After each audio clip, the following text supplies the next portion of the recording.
Hey there, safety enthusiasts. This is Tim Ludwig from SafetyDoc.com. It's good to have you here. Welcome to Insights into Your Safety Culture podcast, which is simulcast as a blog on SafetyDoc.com. Join us on Safety-Doc.com for 30 years of research, stories, videos, books, and blogs, all to get your safety culture fix. Now let's get to it. The rule mill.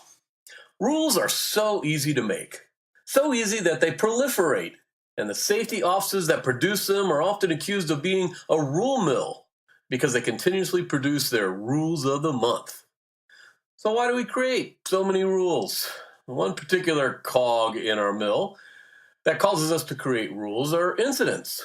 When we suffer an incident, we want to use every tool in our arsenal to keep it from happening again. And one of the simplest tactics is to create yet another rule. We may even add new rules when we receive minor injury or close call reports. Do you think that adding all these new rules encourages folks to report their minor injuries, close calls, and concerns? Well, the answer is no. Now, most, if not all of us, don't like rules that become overly restrictive. Our employees are the same way. In my mini discussion with the workers of the world, I've heard many comments about the rules. They're just made in a vacuum and don't fit the work I do. They're just created as a CYA exercise so the lawyers are happy. They can pin one of us to the wall if an incident occurs.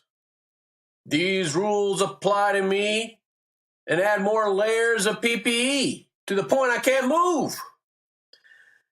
Instead, employees prefer discretion over the way they do their tasks. And to be frank with you, without this discretion, employees cannot help you find new ways to do their tasks safely. If you overly restrict their behaviors with rules, you can also run the risk of restricting safety innovations. As easy as rules are to make, they're just as hard to enforce. Rules are just antecedents. Students of behavior science know that antecedents only direct behavior. They don't motivate anything. I'm fond of calling most antecedents, like rules, exhortations. The translation of exhortation, you're begging them to follow your rules. Antecedents need to be connected with consequences to be powerful.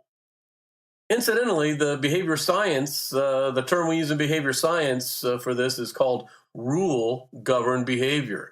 It describes how we reflect on the possible consequences of our actions when we come in contact with environmental antecedents.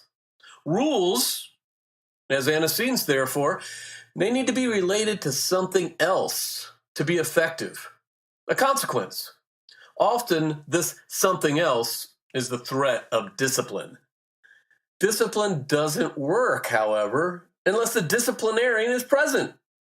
And even when the disciplinary is present, they may, and often do, look the other way because they find the rules cumbersome as well. So, is there a better way?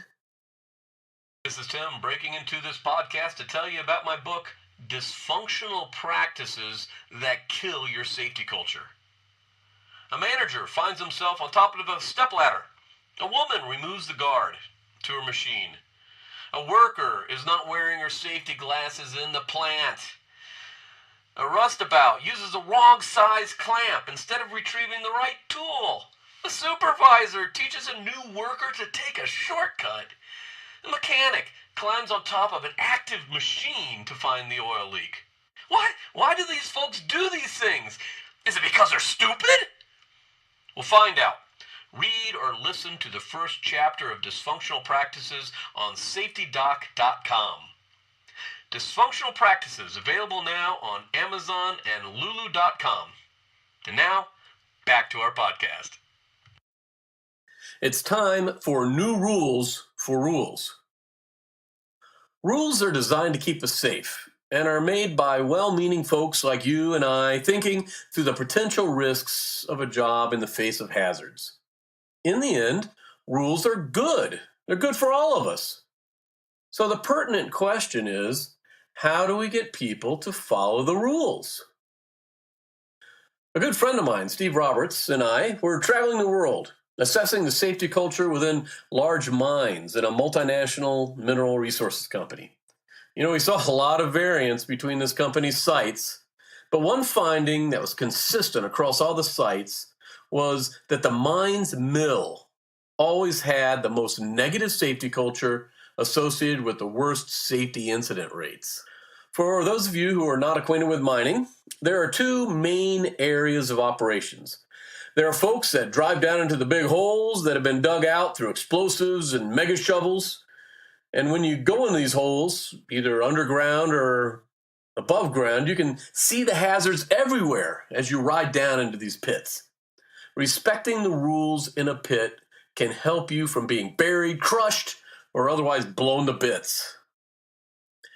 Now, after the ore is exposed, dug, and brought to the surface, it's dropped on a conveyor and carried to a mill where huge grinding machines tear up the rock until it's processed into the end product. The mill consists mostly of operators and maintenance folks doing dirty, dusty, and loud work. And believe me, when equipment in the mill goes down, all production stops, and there is hell to pay. One of the questions that my friend and I were asking in confidential interviews of employees was, do your fellow employees follow the safety rules? We had anonymous survey responses from the site's different departments, and that gave us an idea of the responses that the employees in these interviews will discuss. The answer to this question from folks working in the pit was generally yes. With some complaints about how the rules maybe slow down production or are a pain in the butt. However, without fail, across the world, the answer from the mill was emphatically no. We don't follow the safety rules. Remember, this was a confidential interview. So this pattern was the case until we visited a site outside of Perth, Australia, where mining is a way of life. We had a pleasant morning interviewing the pit employees who painted a picture of a pretty good safety culture at this site. We even took a tour of the property, which, to these Americans was like a safari with a kangaroo and the brown eagles and other indigenous animals of the down under. But our afternoon was to be with the mill employees, and we knew our pleasant day, it was ending. We found ourselves across a lunch table from 5 guys who worked in the mill. And we pulled out their injury data and we started looking at their survey responses. And to our amazement, they had one of the best safety records we'd seen in this company. And their safety culture survey data was equally as amazing. Compared to the company norms, they were in the top percentile in employee perceptions of everything to do with their safety culture. My friend and I were quite skeptical. This skepticism was heightened when we asked our stop question. Do your fellow employees follow the safety rules? And the answer of these mill employees was yes. Now, my friend Steve replied to him with a scrunched face, really? You know this is confidential, and nobody can get in trouble, so you can tell the truth. Their reply with straight faces was, yes. We knew this was highly unlikely for a mill setting, so we pressed on. So not believing a word of this, my friend leaned forward and said accusingly, we've been to most every single one of your company sites, all over the world, and no one, not one person interviewed from the mill said they always followed the company's safety rules. Yet, here you are, looking us right in the eyes, telling us that you do? Why should we believe you? Why would your mill be so different from all the rest and follow the rules? I still remember to this day those mill employees' puzzled faces staring right back at us in disbelief. There was an awkward silence until one of them ever so calmly replied, Why should we break the safety rules? We created them.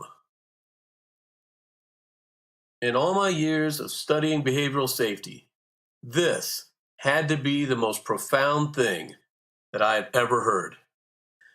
They went on to tell us of how their safety manager would meet with them quarterly, 30 minutes at a shot with small groups, and help them create and revise the rules around the mill's hazards. We found out a couple things.